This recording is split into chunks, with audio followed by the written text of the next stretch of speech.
কোরবানির পশুর ৬টি খুঁত থাকলে ওই পশু দিয়ে কোরবানি হবে না। মনে রাখবেন, কোরবানি করতে হবে আল্লাহকে সন্তুষ্ট করার জন্য।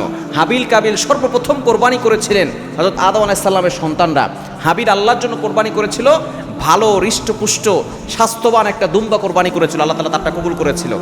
আর কাবিল যে সে কিছু চাষাবাদ করত, কিছু এই ফসল, সেটা আল্লাহর জন্য কোরবানি করেছিল, আল্লাহ পাক রব্বুল আলামিন কাবিলেরটা কবুল করেন নাই। সুতরাং কোরবানি করতে হবে আল্লাহকে সন্তুষ্ট করার জন্য এবং ভালো জিনিস আল্লাহকে দিতে হবে।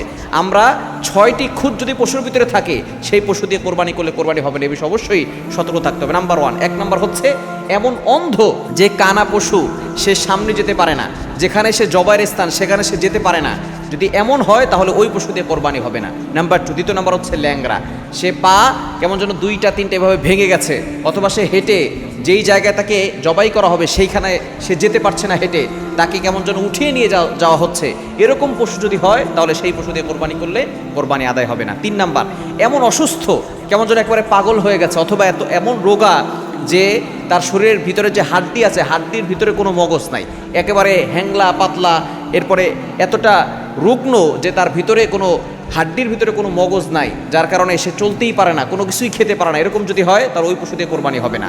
4 নাম্বার হচ্ছে কান এবং লেজ যদি 3 ভাগের 1 ভাগ অথবা তার বেশি যদি কাটা থাকে তাহলে ওই পশু দিয়ে কোরবানি করলে কোরবানি হবে না। এ বিষয়ে অবশ্যই খেয়াল রাখতে হবে। শিং ভালো করে চেক করে, এরপরে কান লেজ এগুলো ভালো করে, যদি সামান্য কিছু কেটে যায় তাহলে হয়ে যাবে, কোনো সমস্যা নেই, কিন্তু যদি 3 ভাগের 1 ভাগ অথবা তার বেশি যদি কাটা হয় তাহলে হবে না। 5 নাম্বার হচ্ছে শিং যদি একেবারে ভিতর থেকে একেবারে উপরে ফেলা হয়, অথবা যদি তার মগজ দেখা যায়, এরকম যদি হয় তাহলে ওই পশু দিয়ে কোরবানি করলে কোরবানি হবে না। হ্যাঁ, যদি সামান্য আকারে শিং ভেঙে যায় এতে সমস্যা হবে না, তবে যদি শিং একেবারে ভিতর থেকে একেবারে গোড়া থেকে উঠে যায় এবং গরুর মগজ দেখা যাচ্ছে, পশুর মগজ দেখা যাচ্ছে, এরকম যদি হয় তাহলে ওই পশু দিয়ে কোরবানি করলে কোরবানি হবে না। হ্যাঁ, যদি জন্মগতভাবে শিং না গজায় তাহলে কোনো সমস্যা নেই, ওই পশু দিয়ে কোরবানি হবে।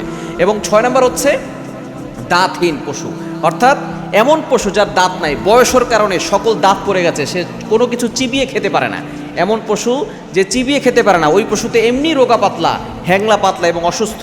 সুতরাং এই 6 ধরনের পশু দিয়ে কোরবানি করবেন না, কোরবানি আল্লাহর জন্য করবেন, একেবারে হৃষ্টপুষ্ট যেটা স্বাস্থ্যবান ভালো নিখুঁত পশু, এটা দিয়ে আপনি আল্লাহর জন্য কোরবানি করবেন।